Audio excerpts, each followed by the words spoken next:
Thank you for auditing the Always Positive New Music Review Show, hosted by a French professor who's part of the problem, or part of a problem. See, I'm going to be reviewing the album Special by Lizzo, and I almost didn't. And I didn't review her last album. And I haven't really checked in with why. I know that there's some part of me that just doesn't believe that Lizzo is who she pretends to be, or who other people say she is. But I have investigated that thought so little that I've been amazed to discover, frankly, the bigotry and prejudice that was at the basis of that ignoring, of that dismissal. Like, I was doing this channel when her last album came out and when it was a big hit. But I didn't review it when it came out, and it seemed like every time I heard about her, it was always in this sort of breathless, she's everything to everybody. And I just couldn't get this feeling out of my head like, oh, she must be an industry plant. And just a quick word, if you ever think that somebody is an industry plant, two things. One, you're probably being sexist, racist, or both. In my case, it was probably both. And also, two very good bands were industry plants. I'm talking about the Monkees and the Sex Pistols. So just because someone is an industry plant doesn't mean they're not very talented. But I don't think she is an industry plant. What I do think is that she was so intersectional when she popped onto the scene, when she became a celebrity, that I never I never really listened to her music before I was told how important she was. And that's not good. Like that's not a good way to listen to music because it's so important. Intersectionality of being black, of being female, of being at least not an avowed heterosexual, not adhering to traditional beauty standards, and kind of all these things all at once. Just sort of, a feel-good story isn't necessarily a good story, right? Many of the best stories have terrible endings, and so this whole thing had this feeling where I was just like, it's just too fabricated. But I never thought it. Okay, no one ever asked me, Sky, what do you think of it? And then I realized last year, a very similar thing happened where I didn't listen to or review Hotels by Jasmine Sullivan. Do you see where I'm going with this? I listened to it for a second. I thought it was fine, but I didn't review it. But what's really going on here? I'm sorry. I'm not defending these inherent biases. To the opposite, I am ashamed of myself to admit them. That, one of the reasons that these singers are so important is because very often women are not seen in society as human beings or as equals. Very often African Americans are not seen as equals. Very often people who are not adhering to the normal beauty standards are seen as not being equal human beings. And here I am, just sort of year after year, unknowingly perpetuating this. So I wanted to look into it. I wanted to listen to this album. Now, there was a chance I wasn't going to like it, right? I mean, there's a chance I just wouldn't like it. I do. It's great. It's a great pop album. It's a very solid pop album that at times is like a very good R&B album. Like when it's at its best, to me, is when it's a good sort of neo-soul R&B album. And when it's at its worst, it's still pretty good as an R&B song, or as a pop album. Sorry, if this is your first time viewing, I don't edit. So if I make a mistake or if I touch my chin too much, it's because I don't edit it out. Now I need to touch my chin. I'm not going to. Oh, like and subscribe if you like the kind of confessional bias that I just admitted to. Well, not if you like it. If you like that I talk about it. Smash the like bucket and join my Reddit. And you know what? You should join my TikTok. It's actually pretty good now. My nephew told me how to do it. It's kind of cool. I do like little excerpts from each of my videos in case you don't want to watch the whole thing. Definitely, I think it's safe to say that of all the reasons that I would have unfairly ignored an artist as good, as talented, and as capable of making great pop songs would be due to her non-traditional appearance. That the cover of her last album, she was naked and she has very high body mass index. I don't really know how to say these things because there's nothing, like I think I'll just use the term that she uses on this album, thick, because it's not a pejorative term. So her thickness seemed to be the main thing that I knew about her. Like, before I ever heard her sing, I was just told about how brave she was for being thick. And again, that's a disservice to the artist. You know, like, it's not her fault. It's not her fault that she looks the way that she looks, and that's the first thing that people see if they're not ignoring her completely. So it's interesting, you know, because in the end, what she's doing is just really important. Because people who aren't seen, who aren't represented, should be seen and represented. I know that's ridiculous. I know I sound like some kind of parody of a snowflake millennial or whatever, even though I'm an Xer. But it is actually important. And the fact that she does it so well is interesting. But there's another aspect about her, and that's how I'm going to title this video. Lizzo is the new blank. This is what I realized in reviewing this album. Many, way too many female pop stars have abdicated their position, or they were pushed out, aged out, societied out. Many pop stars, female pop stars, they just go. And when they leave a hole. Lizzo, I think the reason that she's so popular and why I think her popularity will endure is because she is like, she's filling so many holes in the pop landscape. The most obvious is Missy Elliott. If you are on my Patreon, you know how much I love Missy Elliott. Someday I'll do just an entire video about why is she one of the most important musicians of all time, how she personally, her work with Timbaland personally made me understand music in a way that I never understood before. And much like Lizzo, she's a little thick, and much like Lizzo, she sings and she raps, and she just is like pure personality. You know, like sexual, but not about sex. Spiritual, but not about church. Kind of all these things all at once. But where are you, Missy? Can you come back? Like, we want you. Like, I want you. I think we all want you. We didn't want you to go. I know that we weren't fair to you when you were here. I know, frankly, American civilization does not deserve Missy Elliott. She is literally too good for us. And for that matter, the Lauryn Hill hole. I mean, she directly quotes Lauryn Hill. Lizzo quotes Lauryn Hill on this album. But again, that uplifting, self-created, slightly more gospel-related, belting, strong black female figure in pop, Lauryn Hill left. Lauryn Hill was pushed out. But let's go beyond race. I mean, the song where she quotes Lauryn Hill is produced by Mark Ronson. And then hearing that makes you realize she reminds me a lot of Mark Ronson's collaborator, Amy Winehouse, who abdicated through drug use and death. You know, like what we need that. Adele can't be the only one who fills in this hole of, oh my God, can you hear this person sing? But the real replacement, and this might be a little bit shocking, this might upset you. The real person I think that Lizzo is replacing is somebody who abdicated not by choice, who abdicated by changing her style to the point where she was no longer what she used to be.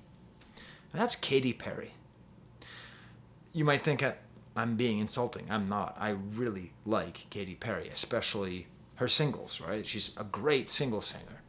But that kind of inspirational, girls, we can do it, personality-led, pop, just everything. Like the greatness of Katy Perry, which, I reviewed Katy Perry's last album, which I liked. Many other people didn't. I like it. I think Katy Perry is still good.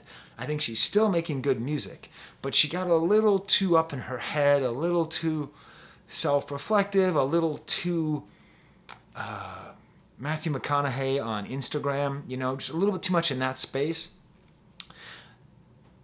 And she left.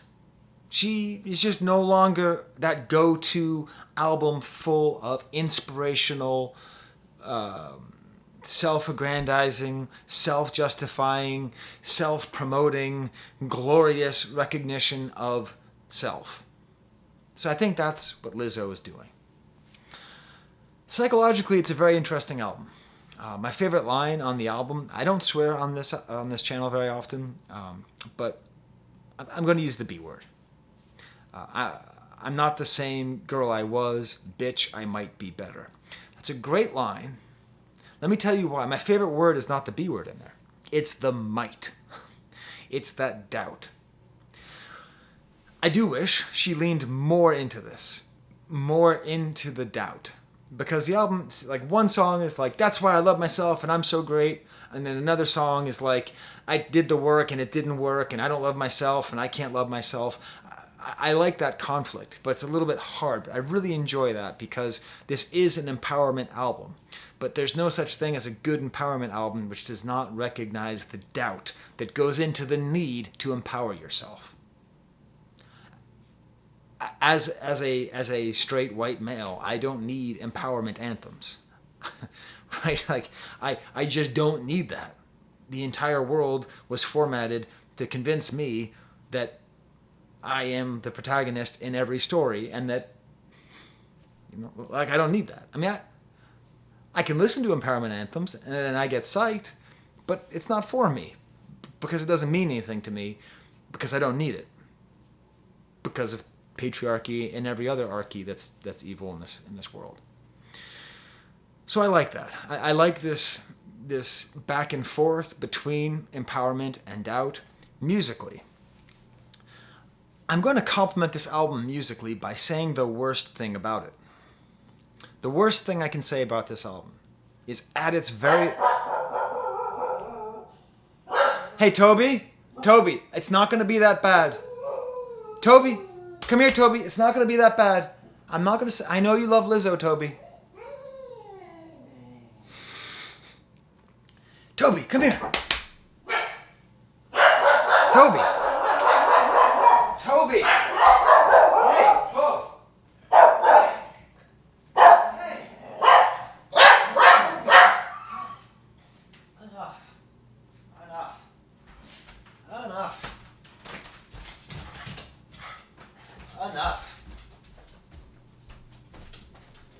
Enough.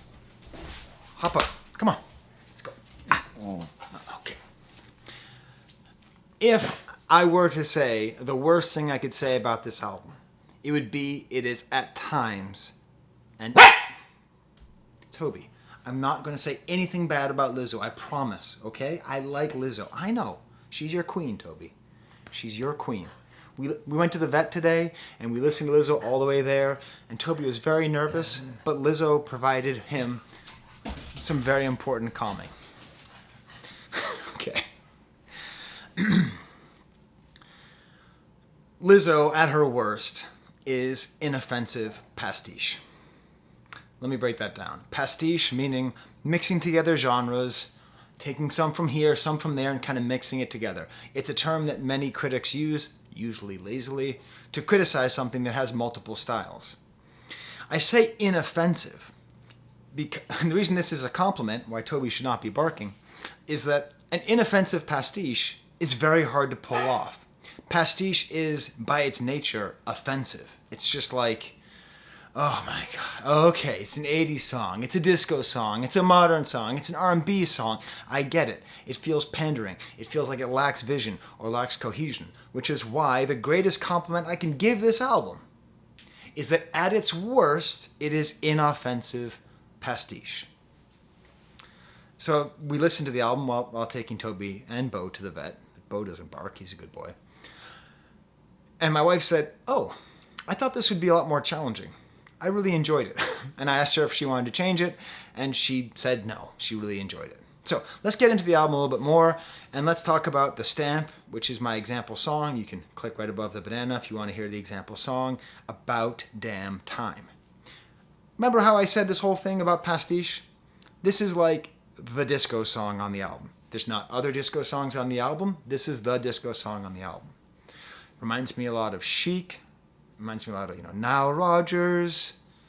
Reminds me a lot of, maybe Daft Punk from 10 years ago, but actually, what does it remind me of? If you're good at understanding what is behind me, I will draw the focus there. You see, I got Missy Elliott's last album there. Reminds me a lot of Diana Ross's album, Diana Ross. Which, if you do not own Diana Ross's album from 1980, you are missing one of the best albums of the 1980s. Good Lord, that is a good album. And this is very much in that mode. She's funny. She's very likable. Lizzo. It's Bad Bitch O'Clock. It's Thick 30. It's just very funny. I like how she talks. This is the song that has the "I'm not who I used to be, bitch, I might be better." Has some claps, a little bit of a rap bit in there. Again, that kind of Missy heritage. A great instrumental bridge, and then even talking about coming out tonight, which I think is trying to tie into "I'm Coming Out," which is on the Diana Ross album.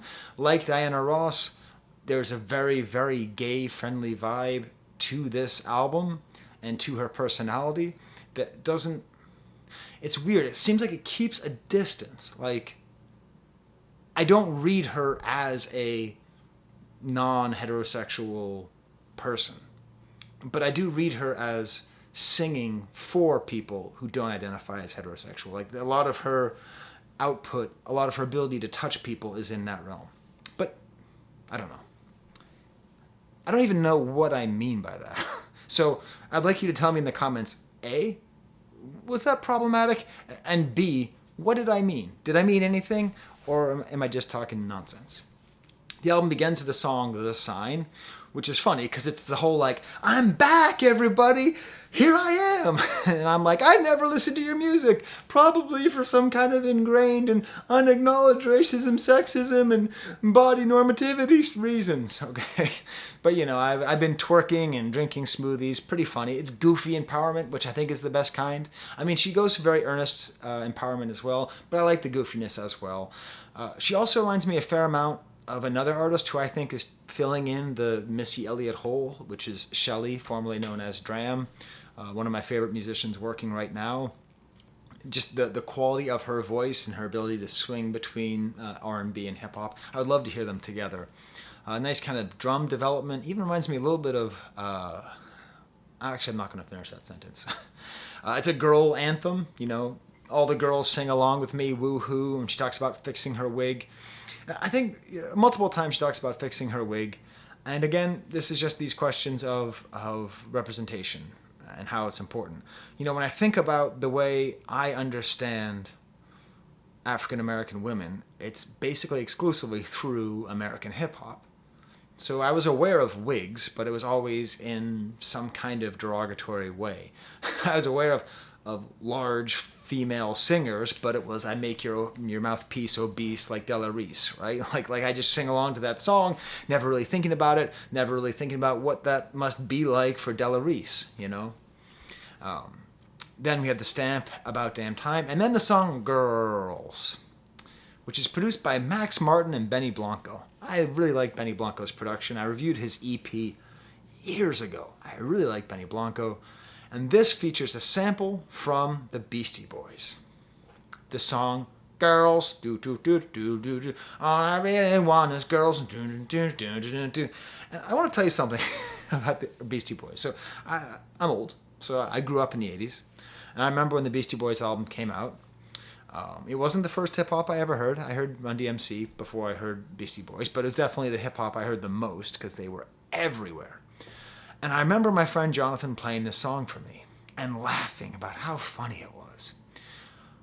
But I didn't get the joke. I was so innocent that I didn't even understand the joke about girls doing my laundry, girls doing my dishes.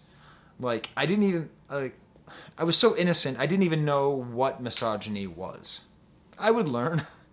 I would become somewhat misogynist at different points throughout my life. I am still dealing with the internalized misogyny that I'm trying to root out like a cavity in the back of my molars, you understand? But I love it. I love that they gave her permission to use this song because she's taking that song and she is destroying it. She is picking up like Bane and breaking it and dunning it over her knee and just now it's done. Like now do belongs to her. Because F that song by the Beastie Boys, shoot it into space and then blow up space. It's a piece of garbage. Okay? A lot of early Beastie Boys, that License to Ill era, is just garbage. Fight for Your Right to Party is garbage. And they just named the square after the Beastie Boys, which is great. The Beastie Boys are a wonderful band. I have a poster of them downstairs in the basement. They're very important. But a lot of their stuff is garbage. And this is great because it takes it. And it's a song about friendship with girls, which again is another important thing. You know, my daughter's at summer camp right now and navigating the difficulties of friendships and meeting people. And the thing that's always said is, oh, girls are the worst to each other. Girls don't treat each other well. Girls are way worse to each other than boys. And I just pray that's not always true. I just pray that my daughter treats other girls and women with kindness and that she is treated that way in return. And songs like this, silly as it may be, actually helped put that forward. This is also just pop perfection, you know, just like Where My Girl's At, woo! It's a song to sing along with. It's a song designed for a club that has a lot of women in it to sing along to it. And this is where I really got that Katy Perry feeling, because it has that anthemic quality. And a great bass bit at the end. Benny Blanco is great with bass. Next song is called To Be Loved, I Am Ready. Now, I've never heard One Be Loved, so I don't know if I understand the song perfectly. This is produced by Max Martin. And when I said, at its worst, it's inoffensive pastiche, this is inoffensive pastiche of an 80s song. 80s Casio tone, 80s drum line. One of my favorite lyrics, I did the work, it didn't work. Perfect. Perfect lyric. Every once in a while on this channel, I will talk to you about a perfect lyric. I did the work, it didn't work. Perfect. How do I love someone else when I don't love myself? Again, this theme that I like her more when she's doubting. And I love the chorus and just the catchiness of it. This whole album is just, you know, it's better than, what's his name? It's better than Harry Styles. You know, like that Harry Styles album is great. It's a great pop album. This is better, I think. As far as a pop album goes, like I think song for song, it's more consistent, it's more catchy, it's more interesting. Next song is called I Love You Bitch. And if I wasn't going to review the album, I was going to review it for this title. Love it. Love this title. Very funny. Starts off with these piano notes, a little more 80s style again. And so this is the thing where like I listened to it and I didn't read anything about it. So the first time I heard it, I'm like, I understand that in theory this should be a lesbian love anthem, but it doesn't feel like it to me. It feels different. It feels like it's actual platonic love, even though nothing is indicating that to me. And then I look it up, and it turns out it's a joke that Cardi B said she wanted a love song from Lizzo, and that this is sort of like a joke / real love song to Cardi B. So, turns out I was right. I'm a bad bitch at breakfast. Next song is called Special, again produced by Max Martin. Max Martin, having a great year, seeing how much he worked with the Weeknd. And you know, sometimes you have to, if you can, and this is hard for an academic, break into the back of your brain and find that little bit that's cynical and just turn it off. Because if you can hear a song like Special and feel moved and feel thankful and feel like there's so many unseen people who are feeling seen because of a song like this, then you're missing out. Like you're missing out on life and you're missing out on the power of art. Society really doesn't see a lot of people. It just doesn't. For many reasons that are thousands of years, or decades of years, or months of years old. And this is a whole song for those people. And the way that she talks about it, you know, is it just because I'm black and heavy, y'all don't hear me though? And I get it. She's a superstar and she does 1,000 commercials, which is the other reason that I had a hard time getting behind her, but whatever. You have to obtain the bag. I understand. But it's great. Is it because I'm black and heavy, y'all don't hear me? Truly not heard. Fame is pretty new, but I'm used to people judging me. That's why I move the way I move and why I'm so in love with me. Great hints of the insecurity, great hints of this anger that's there, and then in case nobody told you today, you're special. I don't like the expression "you're broken but perfect" because I don't think we need to be told that we're perfect. I think it's actually unhelpful to be told that we're perfect, but whatever. But I do love this idea of has anyone told you that you're special? And she's telling you. And I bet there's a lot of people who hear it and feel it. Next song is called Break Up Twice. That's the one produced by Mark Ronson, who went to Vassar with my friend. So there you go. My friend who has been in like Geico commercials and T-Mobile commercials. Yeah, kind of funny. Weird. Also, Justin Long, the actor, also was in that same class. Weird class. Very strong guitar work on here. I like Mark Ronson's production. I know. Mark Ronson's an unlikable guy. He's douchey. I know. Went to Vassar. I know. But he's great. I mean, that whole like neo-soul whatever thing, you listen to the bass and drums on this, it's just great. And this is where you get that sense that Lizzo is the new Winehouse, and then it quotes Doo-Wop by Lauryn Hill, Boy, You Better Watch Out. And it's just all mixing in together, and it really shows off this amazing ability that Lizzo has to scratch so many itches. The next song. If I wasn't going to review this album because of the song I Love You, Bitch, I would have reviewed it for the song Everybody's Gay. Great. I don't really get it. The song doesn't even really explain itself. Maybe I'm just ignorant because I'm, too not gay to understand it. And I mean, I'm not particularly not gay. I mean, I'm not gay. But for someone who's not gay... Anyways. Super 80s vibes here. Kind of Billie Jean, Weekend-ish, Michael Jackson feeling.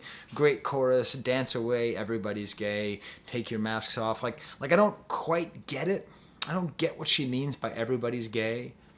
But I know that I want to dance and scream everybody's gay when I'm listening to this music. So, what is that? What does it mean? Like, what does it mean? God, what does this song mean? I mean, is this like a Kinsey thing? Like some kind of scale? Is this some kind of... Great. The bridge has kind of talking about freaky nights and sounds a lot like Wanna Be Starting Something Again, very Michael Jackson-ish. Then Naked, a thickness anthem, very sultry. Okay, so first of all, I don't like any songs about nakedness and slow sex jam songs. Slow jam sex songs, not my thing. I don't care what you look like, that's a skip for me. This is at least interesting, made more interesting by the fact that she has the kind of body that is shamed and criticized in society, and so there's at least some kind of vitality to it, the unashamedness of it. And the production's quite nice, especially when the drums come in, and just this idea, I'm a big girl, can you take it? Then we get to the song Birthday Girl, which is a vulgar marketing product. The low point on the album, I get it. You have to get that bag. Yeah, I understand. And if you have a song called Birthday Girl and you're a popular pop star, every woman who listens to it and has a birthday is going to play the song for their friend, and it's going to become a thing. And I mean, how much money has 50 Cent made on his stupid birthday song? And he gets a pass for it because he's 50 Cent and the song's produced by Dre and it's a great song. But still, if you're going to do a Christmas album, do a Christmas album. You want the streams, you want that mailbox money, do that. Don't put like a crappy birthday song in the middle. Plus a lot of astrological signs being talked about here. In general, I have a non-favorable opinion of astrology. I mean, I don't really care that much, but it feels exploitative, the astrology world. So that's my take on it, but I'm not going to flesh it out. If You Love Me is the next song, nice strummed guitar, kind of a millennial woo, almost country-ish. I Wish I Could Fall in Love with Me as Easily as You Did. Again, I really like her doubt. Her doubt is really well expressed too, because she's not self-pitying. It's just sort of like we all have trouble loving ourselves. Then the final track is called Coldplay, produced by Kel Chris. If I had to rank these musicians, Kel Chris, Lizzo, and Coldplay, it would be like this. Kel Chris, up top. Lizzo, a fair amount below. And then Coldplay, not on the screen. But whatever. I guess she listens to Coldplay when she's sad. That's what it is. We hear the song Blue? Yellow? You know, the and they were all blue too, yellow, and they were all yellow too. I think it's yellow. But if it's a sad song, shouldn't it be blue? And they were all yellow too. Yeah. Yellow. The song Yellow is pitched up. It's a good song. I'm going to admit it. It's a good song. I remember hearing it. And then some piano underneath and just great production on the bass and drums. Not a surprise, even with Max Martin and Benny Blanco and Peter Parker and the rest of the alliterative named people. Kel Chris, or Quale Chris, I guess is how you're supposed to say his name, has the best production on here, the best of the neo-soul, even better than Mark Ronson's neo-soul. As a reminder, if you've never heard the song Alive Ain't Always Living, you should have a listen to that by Kel Chris. Come on, Toby, you're coming back? Toby's coming back to say goodbye. Isn't that nice, Toby? I think I'm going to leave in that whole bit, and they can tell me in the comments if they liked it or if they didn't. The part where I stood up and got you. Did the mean Amazon man come? Was she going to take you away? Or are you just mad at me because I said it was inoffensive pastiche? Okay. Toby, come on. You're the biggest Lizzo fan in the world, Toby. All right. Until next time. There's